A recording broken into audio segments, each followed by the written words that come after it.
I'm Julian Minensone. Can the Titans have a top 5 offensive line? I can answer that question, but maybe there's someone better who can.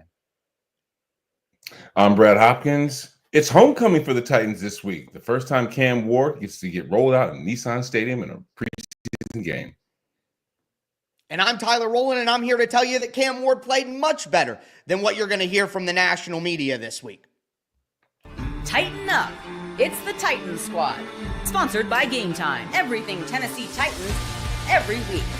Covering all the big hits and game-changing plays from the heart of Music City.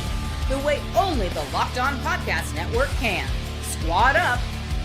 The Titans Squad Show starts now.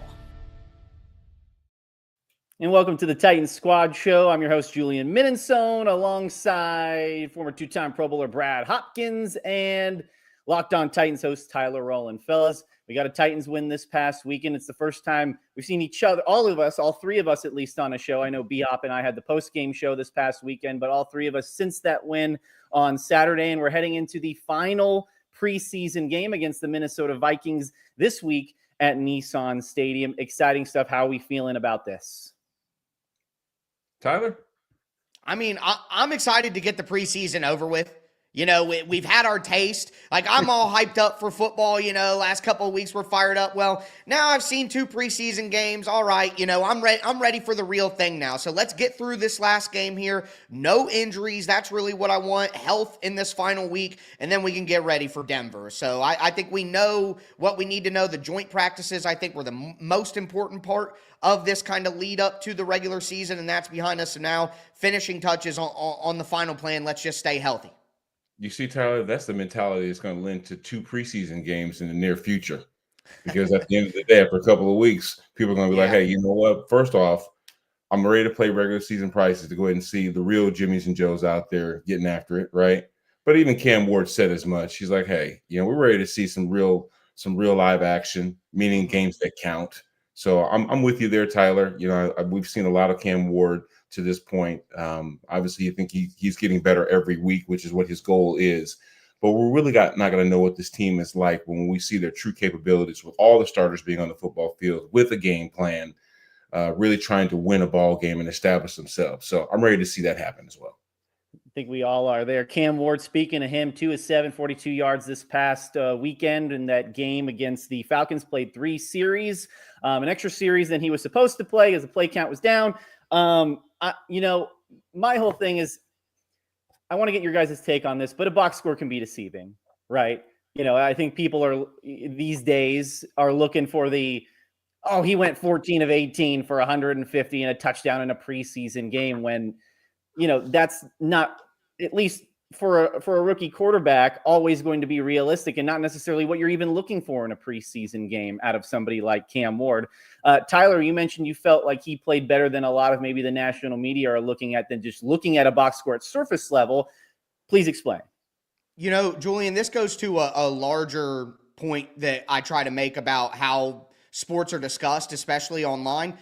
It's easier to look at a box score, and all you got to do is look at some numbers and say some numbers back, and you can win your arguments. Oh, he did this, I'm right. You know what I mean? It's much more difficult to go back and watch the tape, let alone to have access to it, let alone to understand it. I'm still feel like a novice at times watching NFL tape with how complex it is. So it's like, it's much easier to read the box score and form a big opinion to fight with people online than it is to watch the film and actually figure out whether his throws were good, bad, smart, the right read. And I felt like he had one bad throw. The one bad throw was the out route to Elikayo Manor to start the third drive. He sailed it. It was too high. But other than that, I thought there were more failures of the offense. We had another miscommunication between a young wide receiver and the quarterback on where to sit down with the Chim DK hook across the middle of the field. We had a drop pass from Van Jefferson, which I'm sorry, I have a hard time looking at that any other way than a drop. Is it a tough catch? Yeah, all catches aren't equal difficulty, but Van Jefferson isn't one of the rookie receivers. He's a veteran.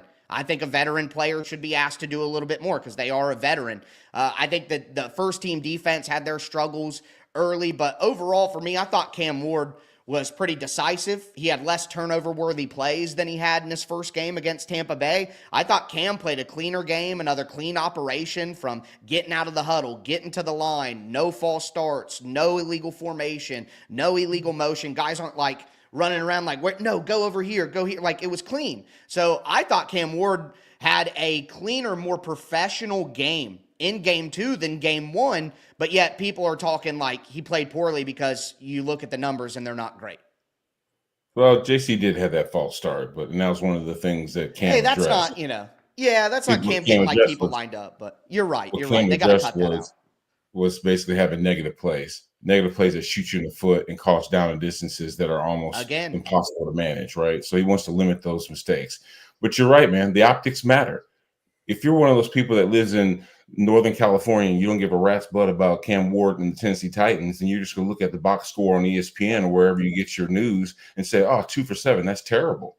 But you have to watch the games.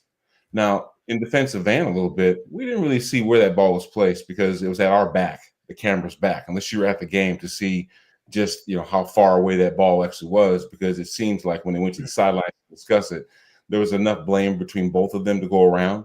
You know how they always say if it hits the receiver's hands, it should be caught, especially nowadays with them damn sticky gloves. Yeah. But I don't know if it was just at the fingertips. You know what I mean? It would have been a great catch either way.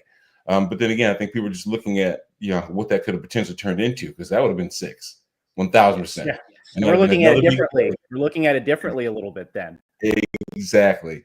But the thing is, fellas, the grief that Van Jefferson is catching nowadays, I think that's a microcosm of how people feel about Cam Ward. They really want to see him succeed. They really want to see him do well. And they don't like seeing stuff that somehow takes away from that narrative, right? That he's actually this guy. That's it. Exactly. I think you hit the nail on the head, Tyler, when you're talking about basically people that didn't watch the plays, didn't watch the game at all, didn't watch not one series, and then they got up on Saturday morning and they said, oh, 2 for 7, he's terrible, and then just ran with that narrative. Yep. Versus really watching the tape, watching the flow, watching his command of the offense, watching him move around in and out of the pocket. One thing, fellas, I've realized is that I went back and watched some of his Miami tape just to make sure, and Washington State tape, just to make sure that I had this dual threat quarterback pinned, right? The kid can run. He's not super fast, but he's elusive. How many yards has he rushed for this preseason? 0. You know why? He's looking downfield. He's standing in the pocket. He's trying to be, a quarterback that is well-rounded and can work against coverage. You know what I mean? So he's trying to work on his deficiencies versus going to the things that he knows he can do well. It's funny you guys mentioned the, your guys' points, because I received a text from my buddy who lives in the Northwest and is a Washington State fan, who said, dude, Cam only went 2 for 7. And I said, well, sometimes the box score doesn't tell the whole story. The big thing to me, he's avoided the catastrophic play. I know he had the one that might have been picked off maybe in a regular season against Tampa, the one that hit the DB in the hands there. But other than that, no interceptions. He hasn't taken any sacks, which is also a credit to the O-line. I know that's a low bar, right? But when you're a Titans team that last year, it felt like every time Will Levis dropped back, something catastrophic was going to happen. I do think that is a step in the right direction. And you mentioned the drop, Tyler. Coach Callahan talked about Cam taking the accountability for it, because Cam suggested some of the blame should be placed on him. And this is what Coach Callahan had to say. I think there's a maturity in that. Most quarterbacks learn that, whether or not it is their fault or isn't their fault, their job is to always take the blame for it. I thought it was a nice throw. I thought Van had a chance to catch it. I think you can always nitpick it and hey, if you took a little off, might have been easier. If you threw it 6 inches closer, there's always a place to be better. Ultimately, I'd like to see them both connect on that. There really wasn't. It would have been a tough catch. I think we can acknowledge it was a tough catch, but would have liked to see it get connected. Both between Cam and Van. But I appreciate Cam's willingness to accept responsibility. He didn't shy away from it. He knows things that he can do better, and he never has a moment where accepting responsibility is hard for him. I think he understands the role and understands what it means to play quarterback, and that's part of it. And there are forms of growth in different ways. It doesn't have to be on the field stuff either. I think him taking accountability shows the kind of leader he is, the kind of leader that we've seen this entire offseason. And to be honest, my confidence in Cam hasn't wavered, whether he is 2 for 7 or 5 for 8 like he was in the first game. I want to talk about accountability for Brian Callahan. Did you guys happen to check out Kurt Warner breaking down the film of Cam Ward's game against Atlanta? I found it incredibly educational, and a lot of that, he talked about the routes being run strangely at weird depths. He really criticized a few routes from Chim Dike and the positioning of them, saying it makes it harder on Cam Ward. And it brings me back to that throw that you talked about, Tampa Bay, where the near interception, Chigakonkwo ran an out route at 8 yards, and Alec Manor is running the 9 route down the sideline, and the corner is able to just play both routes at the same time because Chigakonkwo's route depth is so deep. And we don't know what Brian Callahan is trying to accomplish, but I found it very interesting that Kurt Warner was so critical of the design of the Tennessee Titans offense and where guys are and how much space that'll give the quarterback. That's higher level stuff than I'm able to know. We're talking about a former MVP quarterback. It was educational for me to watch and learn. But if he's right about some of that stuff, some of these plays that don't work out, like his argument was, Cam Ward should have more room to make that throw if the route is run properly and it'll take one of the defenders away. And then we talk about the route depth of Chigakonkwo last week, and there is no hole for Cam because Chig's route is being run. So we don't know who's at fault. Is the player not running to the correct depth? And maybe it's not Brian Callahan. Maybe this is a young wide receiver not running his route correctly. We don't know. But I'm more concerned about the other things outside Cam Ward at this point, the design of the offense. The Van Jefferson's a veteran coming in here. We know who Van Jefferson is. Like, he's not going to make that catch consistently. He's never been that type of guy in this league. He's not new. He's a vet, So it's like, I'm more worried about the stuff around Cam Ward at this point and who's going to take accountability for that than I am Cam Ward taking accountability. He has checked, like, every box you could ask for early on from a rookie for, like, leadership and accountability and dedication and stuff like that. So at this point, I have more confidence in Cam Ward taking accountability for his mistakes than I do the things around him. Well, let's see if we can't calm your nerves a little bit, Tyler. There's 2 words that come to mind. Preseason. I know it's one word, but the point being, they're not game planning. You know what I'm saying? They're not running things that by design are designed to, take advantage of a defense. They're not doing things schematically. They're not trying to put so much stuff on tape that people get an idea of what your tendencies are. They're just seeing what the roster looks like. They're asking guys to go out there and compete. Throw, block, run, catch, tackle. Just do the basics, right? And see who comes up most consistently. I think when you're working on a game plan during the week, you kind of work out those kinks that by Sunday, everything is smooth. You know what I mean? But when you got so many moving parts, so many guys in and out of the lineup, some of which and most of which we're not even going to see in a couple of weeks. You know what I mean?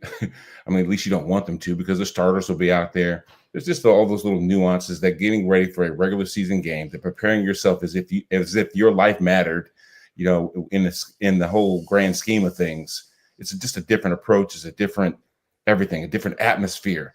You're going to see a completely different change for the Tennessee Titans once the last cut is made after preseason. And you start looking around that locker room, you start looking around the field. And so I remember those days, guys, when the regular season week would start and you'd look around and it almost seemed like a ghost town because of all the bodies that weren't there anymore, right? And you say, you know what? These are the fellas that I'm riding out with for 18 weeks. This is the club. We all made it in. We're all members. And now let's ride out. And with that mindset, it comes a different focus, right? And I just worried. First off, they're not even really getting paid for this. This is preseason. So when I think that when the chips really matter is when you start to see them really present the kind of offense, the kind of defense that you can say, hey, look, this is who they really are.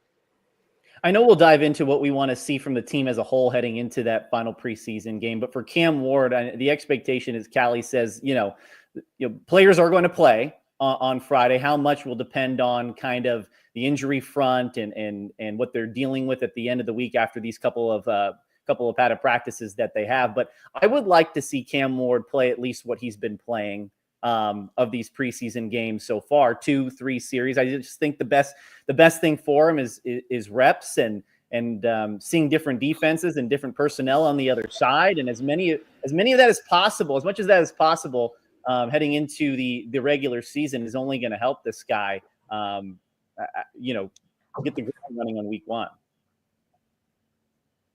Yeah, 100%. And, like we talk about, it really takes repetition for them to really feel comfortable with what they're doing, right?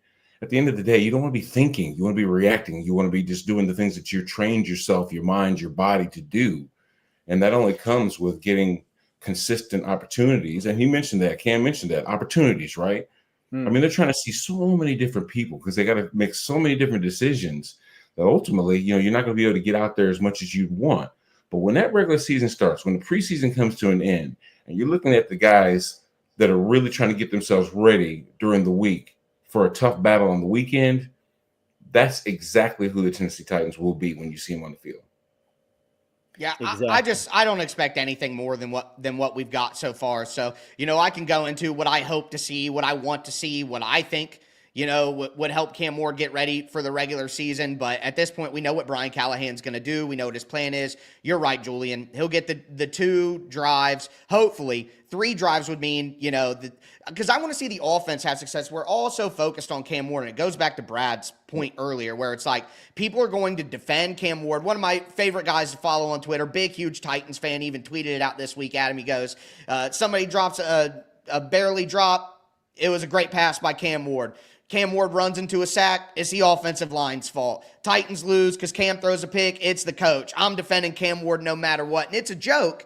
But at the end of the day, that is how people are going to act. That no matter what happens, we can't have honest discussions because the rush to defend Cam Ward and have no blame on him is going to be so high that at the end of the day, that's a reality. But I understand that because I am concerned about all the other stuff. So I just want to see the offense have a little bit more success than they had in this game against the Atlanta Falcons. Let's put some points on the board. Let's get more than 1 first down. Let's try not having penalties for 1 drive. Let's just not have penalties, have a successful drive where we don't shoot ourselves in the foot. Just 1 good, no penalty scoring drive from the offense 1 time in the preseason.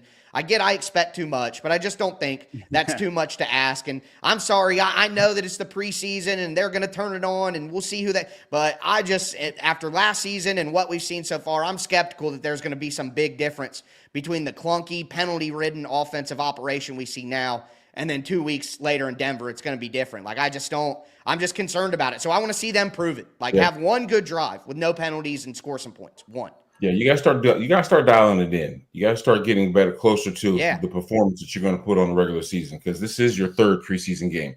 Only thing I want to see, fellas, is I want to see the fans walking back across the pedestrian bridge with smiles on their faces because they're happy that the money they spent was well spent, right? Yeah. That they're excited about their brand of football, that they're excited about the potential. Do you remember when Will Levis lost to the Steelers in Pittsburgh? But it just was so close. It was like, and everybody was talking about, woo, I know it was a loss, but there was never a loss that felt so good. So many good throws.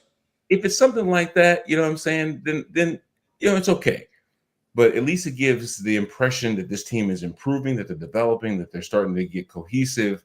And it also gives the fans a reason to come out. And it's ultimately what the Titans want. They want to give the fans a reason to come out there and fill that stadium up and just be raucous and help them with the energy that they know they're going to need week in and week out. We need some hope. We need some hope. That's what hope alive, Tyler. Wins or hope. That's all you sell in the NFL. Either you're a winning team and, hey, we're winning this year, we got a shot, or there's hope that we're becoming a winning team. And right now the Titans are at the very bottom, and you're right. The climb up has to begin this year, and there needs to be some hope in the air for that to happen. Yeah, I'd like to see Cam Ward get in the end zone at least once. I know it's not the end-all, be-all, but I'd like to see him throw a touchdown 1 time, maybe for the fans at Nissan Stadium, that they're saving it for that. All right, on the other side of the break, we're going to talk about some offensive players who did their thing this past weekend, including 2 rookies, a tight end and a wide receiver who are climbing up on the radars of a lot of people. So we'll talk about that here as the Titan Squad show returns.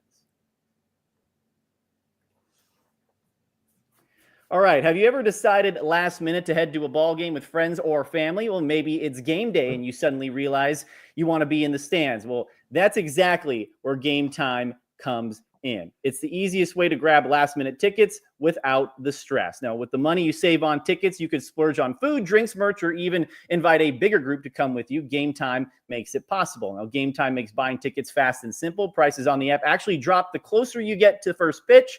And they've got incredible last-minute deals, clear seat views, and a lowest price guarantee that takes the worry out of buying. Maybe you want to come see Cam Ward at Nissan Stadium and see him his rookie season with the Titans for the first time. Well, Gametime is certainly the app to do that. Now, take the guesswork out of buying tickets with Gametime. Download the Gametime app and create an account. Use code LOCKEDONNFL for $20 off your first purchase. Terms apply. Again, create an account and redeem code LOCKEDONNFL for $20 off. Download the Gametime app today. Last minute tickets, lowest price guaranteed.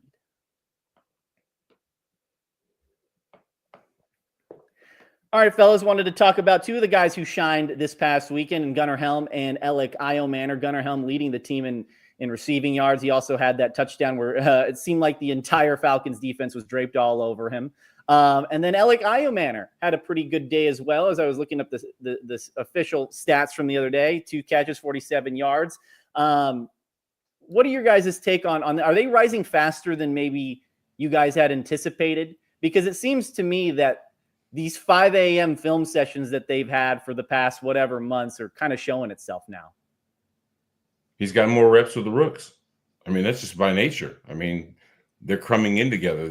They're developing a bond. You know, they came in at the same time. That's the rookie class. You know what I mean? I think he said that Iomanner was a steal, didn't he? Cam said he thinks he stole him, which they may have. You know, Gunnar, he said he always shows up and never complains. I mean, this is the way that he feels about, you know, his teammates, the ones that he's had the most opportunity to work with. Because before the veterans showed up, it was them. You know what I mean? They were working with each other and they were developing some consistency. It's the same reason why people want to see Yestrepo get some opportunity. Why? Because we've seen the Cam Ward, Xavier Yestrepo connection in college, and we want to see this highly productive receiver in college kind of bring some of the same wares to Tennessee, right? Because of what? The already existing experience. So I think that's one thing. But then again, he also said he's a little biased, Cam did. And you don't want to hear your quarterback say that. You know what I mean? Like, you know, I'm biased for this guy that I like. You know, I'm trying to work you in, but I really like this guy over here. You know, it's like, you know, find the best available option. And I'm sure he will, being a professional, right? But at the end of the day, that's maybe more of his subconscious, that he does vibe with those guys, that he does almost present himself as more of a leader in that group. And that's one of the reasons why you see such productivity early on. But also, we don't see Tyler Lockett, Calvin Ridley, those kind of players in the lineup as much. So you're going to see the repetition go to Alec and obviously Gunnar. But Gunnar may be making a case for himself. I'm not saying we have a tight end battle, but he keeps making plays out there and doing some of those things that, you know, make him a complete value to this offense. Then you might see some opportunities taken away from Chig and given to Gunnar. Brad, I am saying we got a battle, and I've been saying it since the draft. Gunnar Helm should be tight end 1, and I think even if Chig Okonkwo is a more accomplished statistical receiver this year, like Chig may have more catches and yards because he's a more explosive weapon, you know, generally speaking, with his athleticism, but Gunnar Helm presents more versatility. And you look at the Cincinnati Bengals offense, which Callahan just came from, and you know he shares principles with what they want to do. They've used a Hayden Hurst. They've used a Mike Gesicki. Like, the Bengals don't need, I guess, the smaller tight end all the time. A lot of their tight ends are bigger tight ends who are 6'5", 250. And while I think Chig, again, is a more explosive receiving threat and he could have better stats this year in a perfect world, I think when we look at the snaps, that Gunnar Helm will have the most snaps of any tight end this year, not only because he can give you something as a receiver, as we've seen, but also because he's just bigger than Chig Okonkwo. And you look at the tape in the run game of the first couple preseason games, Chig is missing a couple of blocks and doing stuff that Chig has done his whole career. He's 6'2", 230 pounds. Like, he's just not big enough to execute some of these blocks and win consistently. And Gunnar Helm is on his knees, but continuing to drive a down block and move a guy out of the hole on Tony Pollard's touchdown in the first game. Like, Gunnar Helm is just 6'5", 250, and he's not the best blocker in the world. He's not George Kittle, but that size difference and that massive size matters. It's a big man's game. I sit here at 5'5", looking at Brad Hopkins like, yeah, it's a big man's game. No technique in the world in pass rush and no handwork with jiu-jitsu will ever help me beat Brad Hopkins to the quarterback. I'm done. It's over. You know what I mean? His arms are as long as my body is. It's done. So I just think Gunnar Helm it presents a more versatile skill set at tight end while also giving you what we saw as a receiver. And it's hard to say that Chigakonkwo is, if there's one tight end out on the field, because Brian Callahan, his baby blanket is 3 wide receiver. That's where he's most comfortable. That's where he wants to be when the chips are on the table. Gunnar Helm needs to be the one tight end in that most consistently because he offers more versatility. And Cam Ward's a gunslinger. I don't think that Cam Ward's going to be pinpoint accuracy, quarterback ball placement like Tom Brady. He's going to be running around, huck it, chuck it, play sandlot football. That's going to be his style. And with that type of quarterback, I think having guys with a big catch radius who can go up and get the ball and adjust in midair and get it over top of guys when it's maybe not perfectly placed to him, I think that's big for Cam Ward. So I think Gunnar Helm fits absolutely perfect, and he'll have the most snaps of any tight end this year, in my opinion. Yeah, it's interesting because I kind of reserved my judgment on Gunnar Helm because I was on the whole thing with Chig. It's Chig's job to lose, but he's making it really tough right now. I mean, the dude's size, his strength. I mean, he couldn't even see the football. It looked like some guy's hand was draped right over his face. And I think I reserved judgment on him because the sample size at Texas, I mean, he had the one good season at Texas, which was his last year. That was the only time he had over 200 receiving yards. And so that was kind of waiting and seeing, but he's making it very difficult to not see him as the tight end one of this team coming up at some point this coming season. Yeah, I mean, we might be getting wrapped up a little bit into tight end 1, tight end 2. They'll both play a lot. They're yeah, both right. play a lot. Just came in all of a sudden. The point I'm trying to make is I think we see a lot more offenses that feature 2 tight ends. Even though the Chiefs have the great Travis Kelce, they also have Noah Gray that makes plays. Do you remember before we got Delaney Walker, he was basically side saddle with Vernon Davis. Yes. That's Frank what Chick needs to be. Yeah. Frank Wycheck wasn't the best blocker. Aaron Kinney could block his butt off. You see what I'm saying? But was he used in that offense like Frank was to be able to be, motioned out to the slot, do those kind of things that a more athletic tight end can do? Chig may be viewed as like a big receiver, you know what I'm saying? And if you look at him in that vein, and then you look at Gunnar as more of like your traditional inline tight end, there might be situations where both of those players might be on the field together in a 12 personnel, or depending on what the down and distance, the circumstances are, you see one over the other because that play is designed more so for that guy. So I don't think we should get into one or the other. I think it's one and the other.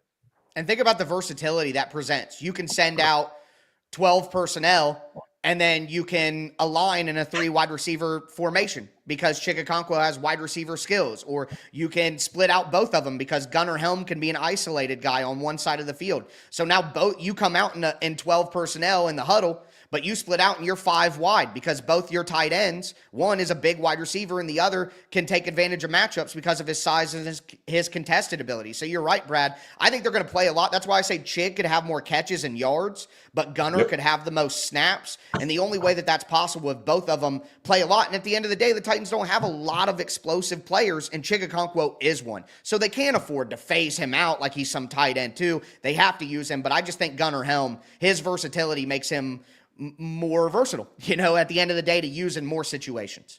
How likely you think it is, and switching over to Io Manor, that he ends up getting a starting spot? Because, you had Io Manor have a good day. Van Jefferson has the drop. And I know a lot of people are excited about Io Manor because of what he did to Travis Hunter in college, out of almost 300 yards against him in college, and they've seen what he can do. The dude plays hockey or grew up as a hockey player. So he's a physical guy already and doesn't shy from that. Is that a likely scenario, you think, or is it we're just kind of looking at it prisoners of the moment here? Well, that'll be. Yeah, that prison of the moment thing, that might be a good terminology for it because we are in preseason where a lot of young players get most of the opportunity because they should, right?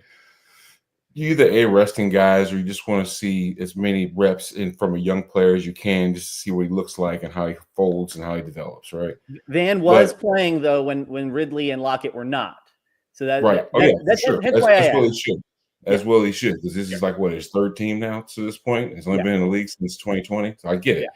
But, he came in with Bryson. He was my son's teammate in LA, and they won a Super Bowl together. So I know exactly who Van is. Matter of fact, it's a hometown boy right there. He's from here, So, but the point is, Alec Ayumana continues to make plays, and that's what matters, right?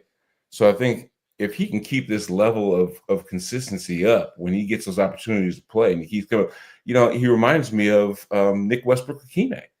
A guy that was unheralded, a guy that you didn't talk much about. Next thing you know, you look up and he's leading his damn team in receiving. You know what I mean? So it could be one of those situations, the diamonds in the rough that we really never saw that much of an impression before they got here. But next thing you know, he's like, wow, this guy could be hugely valuable. So I think it might be rotation, injury. There'll be a lot of things that could possibly happen during the season that put Alec on the field.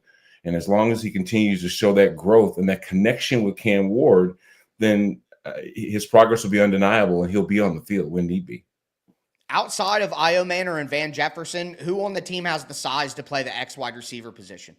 Like, they have Matt Landers in, but he's a little banged up right now. And Matt Landers is he's probably going to end up on practice squad if they like him. They likely won't have room on the roster for him. So you look at James Prochet. Bryce Oliver's got decent size, but he's been more used as a Z wide receiver than the X guy on the outside. And then, you have DK, who they've been using in the slot. They said he might have some Z versatility, but he's not a big physical X-style player either. So it's Van Jefferson or it's Iomanor, and that makes it easier for Iomanor to get on the field early. And at the end of the day, it may not happen at the beginning of the season, but you have to hope that by the end of the season, Iomanor is out-snapping Van Jefferson in that position, because who's actually going to be part of this team going forward? It's more likely going to be Iomanor, a guy who was just drafted with Cam Ward like we were talking about, than Van Jefferson, a journeyman veteran who, is he even going to make the team if they want to keep certain guys? I think he's a lock to make the team personally, but there are people talking about it now. Like, should Van Jefferson make the team? I think that's an overreaction to the drop. His versatility and size, they need it. So let's calm down about the one drop and him not making the team. But at the end of the day, Iomanor's a more talented player. He's a younger player. And for where the Titans are at as a team and Cam Ward, Iomanor is the guy who can build with Cam Ward for the future. So you would hope that he's good enough to overtake the journeyman Van Jefferson by the end of the year. But I think at least early in the year, it'll at minimum be even between those guys, because you trust the veterans to do the job, and rookies got to learn. And to your point, Tyler, they did trade up to get Alec Iomanor. So it shows in the draft. So it shows the at least what they think of him value wise. And it seems like those early film sessions with Cam this whole offseason are certainly working with Iomanor and of course Gunnerhelm there too. Okay, on the other side of the break, we're going to get into what I know former players like Brad Hopkins loves is rankings. Nothing says media members like some meaningless rankings to go into the season. We're going to talk about the position group rankings that we saw on ESPN, and could the Titans live up to that hype? We're going to have that next on the Titans Squad Show. All right, August 26th is officially FanDuel Futures Day, a brand new holiday for football fans who live for bold predictions and preseason hunches. For just 24 hours, FanDuel is giving you deals on NFL preseason predictions. So whether you're calling your MVP, eyeing a long-shot division winner, or ready to crown your Super Bowl champ before Week 1 even kicks off, this is your moment. Maybe you want to choose the Titans as a dark horse to win the AFC South. Maybe you're picking with your heart there as a Titans fan. Well, the FanDuel app is the place to do that. Visit the FanDuel app today and start planning your futures bets now, because Futures Day is one day and one day only. FanDuel, play your game. All right, guys. So ESPN ranked the different position groups heading into the season. The Titans were on there quite a bit. I mean, the biggest thing that stuck out though were the offensive line and defensive line. They had the offensive line ranked as the 5th best offensive line, the defensive line 4th. I'm going to go to the offensive lineman of the group here. Given how they prioritized the offensive line this offseason, B-Hop, bringing in Dan Moore, Kevin Zeitler, obviously using the draft picks that they have over the last few seasons with Skoronski and J.C. Latham, having Cushenberry in there as well. Is that realistic? Is that a possibility that this offensive line has top 5 in the league potential? We haven't seen Lloyd Cushenberry in this offense. We haven't seen Kevin Zeitler in this offense. Right. We haven't seen almost a third of the guys that are going to be out there in the football field, but yet we're saying that they have much improved from the year before, which is true. Yeah. I mean, linemen are judged by what? Time quarterback has to do his job, the holes that they create for running backs. Are you consistent in both phases of the game? Are you keeping the quarterback protected? Are you giving him good pocket integrity? giving him time for explosive plays or just even to be able to scan the field? And also, are there guys standing at the running back's feet when he gets the handoff because you've been blown up front? We haven't seen that, right? We've seen some consistent play from the guys up front, which was the most problematic part of this offense for the last 2 or 3 years. So this reason, I think that one, where they have come from, that all of a sudden is this elation from the national media to say, oh my God, they're not out there making mistakes. They're not out there shooting themselves in the foot. They're not out there doing those things that this offensive line has typically been a part of. And that's one reason why they're saying, hey, if there's one unit that's improved to give them a number 4 ranking, it would be the Tennessee Titans. And they're not even at full strength just yet. You see what I'm saying? Right. They don't have the experience of a 14-year guy at right guard. They don't have the play of Lloyd Cushenberry, who last year, up until he got hurt, was actually playing really well. Not taking anything away from Corey. I'm just saying that they spent money on a guy that obviously is projected to be the starter for a reason. So I think that it's on target for them to acknowledge the fact that they're a improved offensive line. Now, how you judge that, as far as like, think about it. I mean, those guys aren't going up against starters all the time. You know what I'm saying? We're probably not going to see, a bunch of the starters on the defensive front for the Vikings this weekend either. So as they beat up on the backups, so we're going to then start clapping our hands about how great they are. We'll hold our reservation. Well, I'm going to be reserved a little bit and to say that this team that this offensive line has arrived, but they've definitely made a noticeable improvement from where they were over the past couple of seasons. I think it's absolutely fair to say that they've improved while still acknowledging, it's the preseason. We don't know exactly. And you're right. They've been playing against backups in a lot of situations. I mean, the Falcons had like James Pierce Jr. and Jalen Walker and stuff out there who are going to play a lot for them. So they aren't starters. They're rookies, but they're still players who are going to play. But I have countered with the Titans have 2 backups out there. 40% of the Titans' offensive line during these games have been backup players. We've seen Andrew Rupsich, who I think has played excellent. In my honest, they leave him in too after the starters go out. I think Rupsich has been great. And with Hance's injury and him being out for a couple of weeks with the calf, I don't know how you don't keep Rupsich in there with Jackson Slater, but that's going to be a tough decision for them to make. Either way, we'll see what happens in this final game because Hance finally got back out on the field. But they've had backups in, so they're going against primarily backups, yes, but they got, some backups in there. But here's the thing for me. We're going to know right away. Because the Broncos led the NFL in sacks last year. So if this offensive line is massively improved, they could still lose that game in Denver, a very tough place to play against a playoff team. But we could still look at it and be like, oh, wow, the offensive line is improved. That team led the NFL in sacks last year, and they held their own out there. And the quarterback will help that. Will Levis had all-time bad pocket presence. His pressure to sack rating, like he was an offensive lineman's worst enemy in the pocket. He just bled sacks when it wasn't always the offensive line's fault. And you saw that because when Mason Rudolph went in, the pressure to sack percentage plummeted because Rudolph would get the ball out of his hands. Now, Mason Rudolph isn't good, but it just proves the point. So we're going to know right away with the offensive line because Denver is such a tough test, how improved they are. But I get why they got the ranking that high. You look at it on paper, Latham and Skoronski take a big jump. They're high first-round picks. Zeitler's been really good for years and years. He was good last year, even though he's an elder statesman. Dan Moore is average. If the Titans got average left tackle play, it would be a boon to them over the last few years. So you add Cush back in the middle of that. I think it's fair to have very high expectations, but we're going to know just how high those expectations should be week 1 in Denver because that's a tough test. Real quick, Julian, I think that when you look at other elements that contribute to the dysfunction of an offense, sure, the offensive line plays a huge part of that because, in my opinion, if you don't have the big bodies up front to block, then you don't have a chance, period. But one thing that does help is decision-making from the quarterback. In other words, going through his progression, finding the right receiver. Receivers running clean routes. Do what you're supposed to do. Be where you're supposed to be. Get the timing down so that the ball can jump out of his hands and they can make plays, right? And then the last one will be no mental errors. Stop doing things that create 3rd and 15. Stop doing things that create turnovers and slow down the momentum of an offense.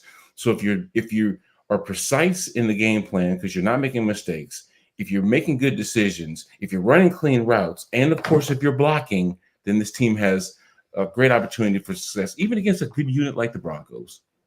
Yeah, to Brad's point, Cam seems to be getting the ball out, which is helping too. I mean, Caleb Williams last year, 68 sacks, which was the third most in the NFL. That's how much he took last year. That's a lot. In the preseason games, there are times, and even without Zeitler and Cushenberry in there, where I look at that pocket that Cam Ward has, and you're like, man, that's the widest pocket I've ever seen in the last 12 months for a Titans quarterback. You know what I mean? Like the time that he has. I thought you said the whitest pocket. I was like, whoa. No. Not widest pocket that these had over the last 12 months, which is good because Zeitler and Cushenberry aren't in there. And you guys, Tyler, you talked about Rupsich and Levin and Jackson Slater. That's all this preseason is doing, is building the depth for that offensive line too. When you need to have those rotational pieces in there and they can't skip a beat because you have a rookie quarterback to protect.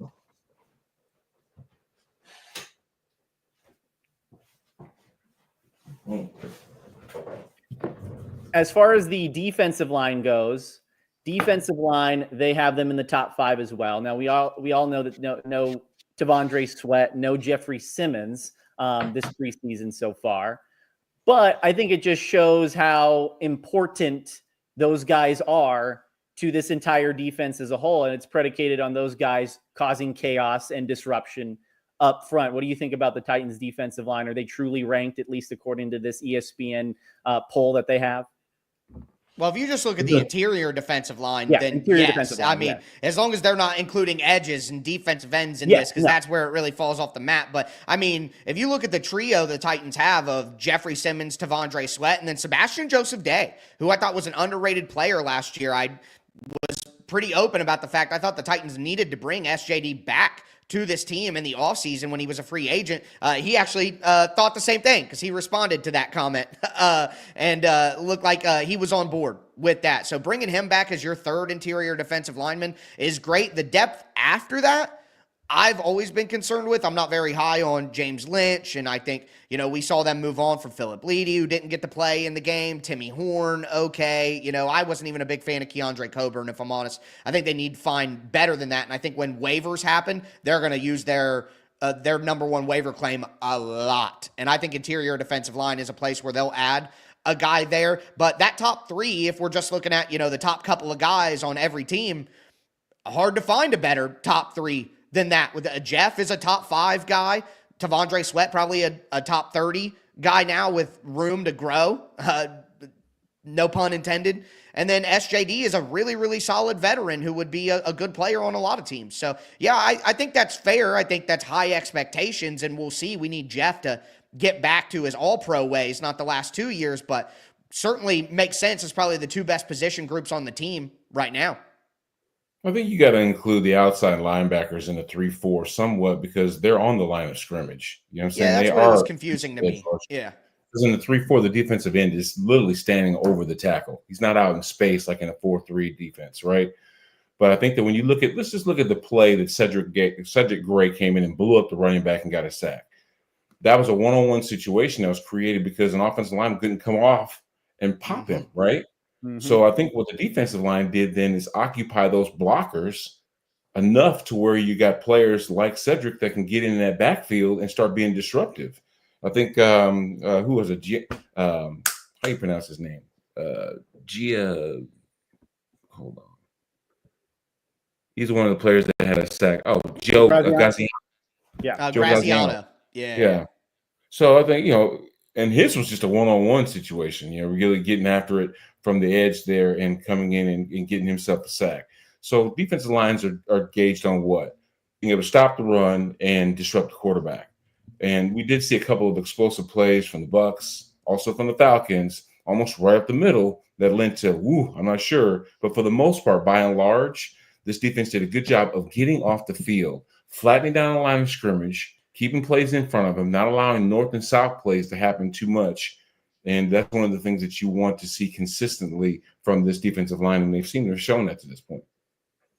Certainly they have indeed. On the other side of the break, we're going to take a quick one before our final segment. We're going to talk about some final thoughts heading into that preseason finale against the Minnesota Vikings. Keep it locked here with the Titan Squad Show.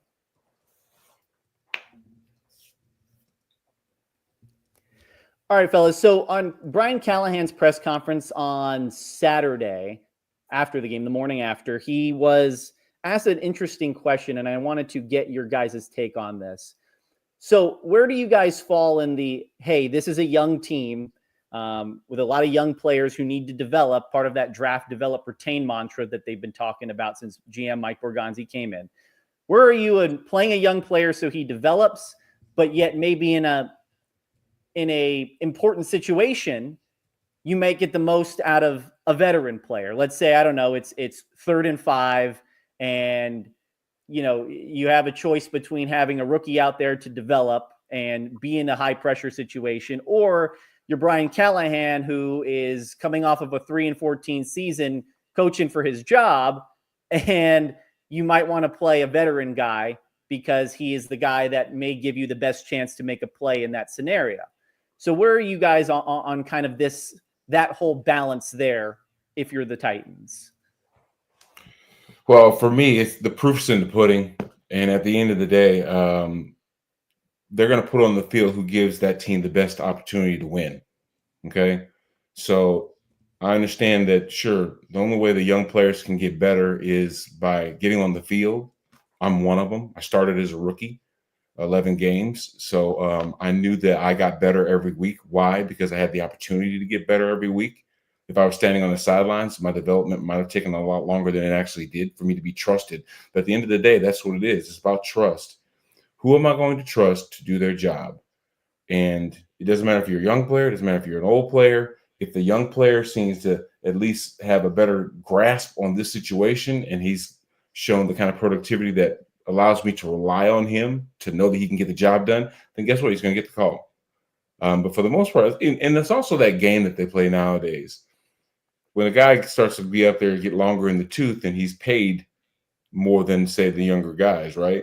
And if I can find a young guy that can do your job and he costs half as much, you best believe that that's one of the models that are going to start following. So it doesn't behoove the veteran to have a rookie playing as good as him, because he's ultimately going to get passed over, especially if the productivity is the same, because he costs less. You know what I mean? So, and also developing a roster is hugely important, because that's what it is. It's finding the talent, securing the talent, keeping the talent. That's ultimately how the formula for winning is kind of put together. And the only way you can do that is by getting the guys on the field that need to be on the field. And I think the Titans have extra impetus to play younger players because, one, they don't have a lot of secure, solid, we know he's good veterans on the team. This isn't a very deep team with a ton of good vets. It's a young team for a reason, because they need it to be a young team. So I think the Titans will be incentivized to play younger players, but I think it's all about where they go in the season. If they're winning games and they're playing their veteran players and they're using the young guys as a supplement, which is what most teams would do, then yeah, keep riding with the veterans. You're winning games. But if we look up and we're in December, or we get to Thanksgiving and the team is, 4-10 or 3-9 or something like that, and the season's not going great, what are we playing these veterans who are probably going to be off the roster next year, the Van Jeffersons of the world? You know what I mean? The Sebastian Joseph Days, I guess you could put in there. Play a Cam Horsley. At some point, you do need to shift your focus based on what's realistic for your football team. But hey, we're about to start week 1. There's no reason to have those, hey, the season hasn't gone the way we wanted. Let's adjust now. There's no reason to do that now. The only reason that rookies should play right now is if they truly deserve it. And the thing is, I think that there are a lot of rookies on the Titans that do deserve to play just based on their talent and what they've proven and the trust level with the coaches. Like, Femi's going to play a ton. There's no reason that a Jihad Ward should play more than him because he's a veteran. Like, Femi's going to be just as good as him in certain areas, if not better in certain areas anyway. And like the rookie wide receivers and Gunnar Helm, like we talked about. We've talked about all this. If they earn it, they earn it. And it seems like some of these rookies aren't just going to be playing because it's the smart thing to do for development, but because they genuinely are the best players to put out on the field. And I think ultimately you hope that that's the reason they're on the field, not just the season's wiped and we're trying to figure out. No, you hope that these young guys who you're betting on to be part of your new era of football around Cam Ward actually are worth it, actually deserve the time. That's what you have to hope for right now. So that's what I'm going to continue to hope for. It's all about hope this episode, guys. Let's get hopeful. Yeah. They're not winning a Super Bowl this coming season. So it's kind of one of those things where you look at the depth chart. I mean, they almost have no choice to play young players in spots too. That's what they have. That they are expecting not just rookies, but second-year guys to make an impact on this team right away. And it's finding that balance. And I guess, Tyler, when we look at it, when you're down the line later in the season, if you're in the AFC South, you don't need the greatest record in the world to, sneak into the playoffs potentially. And maybe it's a different conversation, whether you have a swing game or not on your schedule. But this is what Brian Callahan had to say about that balance of playing vets, but also developing young players. There's a balance to that. But yeah, we're counting on a lot of young players to play for us in general and to get better. And the only way they get better is to play. That's part of the philosophy. When you have opportunities to let those guys go grow, they got to go grow. And, when it comes down to the actual regular season games, we're going to do whatever it takes to put ourselves in position to win on top of it. That's the end all be all. That's our job. But you hope that those guys all have roles and can contribute and help, whether it's a third down or a first down or wherever it comes up in the game. We're going to need all those guys to help contribute, and the young players got to keep coming along, and then the veterans got to make plays when they have opportunities to make plays, and it'll allow us to hopefully field a competitive football team that way. So let me ask you this before we go, you guys. What is one thing you're looking for this preseason finale? Just finish the right way. Finish the right way means act as if almost this is a regular season game, and that's how you prepared yourself. Like I talked about it earlier, keeping the mistakes at a minimum, making sure that you do what's asked of you to do in the form that allows you to be able to make plays. Just be accurate, be smart, good decision making, all those things, the foundation stuff, which is what Cam talked about. It's just the basics, paying attention to the details. If they do that, then they have a great chance of walking away 2-1 in the preseason, feeling good about themselves, having built up some confidence, not only in that locker room, fellas, but in the fans, in the stands as well. I know at the end of the day, fans don't go out there and win ball games as far as like blocking, tackling, throwing, and that kind of stuff. But they do contribute to the energy. They do contribute to the players really wanting to go out there and put on the best show that they possibly can, because they believe that they've got the support of the public. And if you do that, then you know what? This is a good formula for everybody to have success.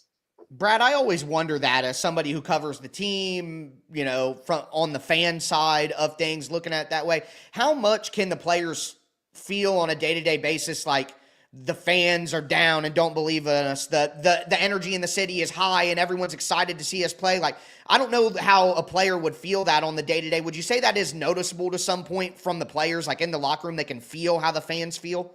Oh, absolutely. Because if you don't have to galvanize yourself as a team because the outside world doesn't believe in you, you know what I'm saying? It's easier to be, almost like you want to be in public. You know what I'm saying? You want to have the fans have an opportunity to say how great you are. So versus you just kind of staying in your own bubble, staying away from blotting out the white noise. Mm-hmm. As much as we pride ourselves on not paying attention to that stuff, we're all people. We're all human. Yeah.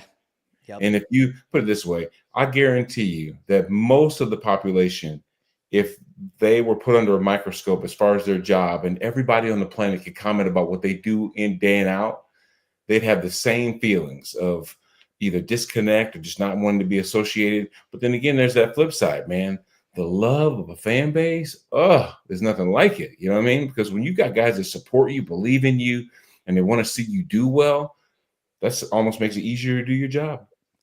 Preach to the choir, Brad. Preach to the choir. I get it. If a lot of these people out here had comments all day about this and that, and were analyzed every day and everything they say and do, they would feel differently about things. But I'm with you there that I want to see the players feel like the team believes in them. And I feel like that was lost early last year with the bad mistakes that happened. So it would be nice for the city to be excited, and I think the players would feel that, and that would help get things going in the right direction for this team and this franchise. But for me in the preseason game, Julian, I talked about it earlier. I just want to see clean football. I want to see them continue to get cleaner with the operation to limit the mistakes from previous games. I don't want to see more penalties and drive killers and, a holding from a running back in pass pro and a false start, and just play cleaner and look like you're growing up a little bit as the regular season knocks on the door. That's really, and that goes for not just the offense, the defense last week. I know that they didn't give up points. But the first team defense had Atlanta's third string quarterback looking pretty solid. They picked up 2 first downs. They were driving down the field before that sack from Cedric Gray knocked the Falcons' third string offense off kilter. But I expected more from the first team defense in their one series, so I want them to play cleaner and more concise as well. I just want to see the team look like they're improving and getting ready for week 1 and be better than they've been the last few weeks in the areas they can control. Yeah, a little more answers than questions going into the week 1 of the regular season, would be nice. You have a team that was 3-14. You have a fairly new head coach. You have a new quarterback. You have a bunch of rookies and playing, and you're trying to see what you have. So getting more questions answered than going into the regular season week 1 with questions would be nice and would get you on some solid footing, on top of maybe dial it up a little bit for the fans at Nissan Stadium too. Get them something to be excited about, because there hasn't been a lot to be excited about if you're a Titans fan over the last 12 months to be exact. So maybe even longer, Tyler. You've been a fan longer. So maybe, Brad Hopkins, I don't know if you're going to make an appearance this weekend. Maybe you need to get in there at left tackle and, kind of show them what's up out there. No, I've got to watch from afar so I can do our great podcast afterwards. Do all the good stuff. All right. Well, that's going to do it here on the Titan Squad show. Our show for today. We're going to be back on game day to talk about the post game of the Titans and Vikings as they enter their final preseason game. And then the real fun begins, guys. We'll see you guys next time. Thanks for listening.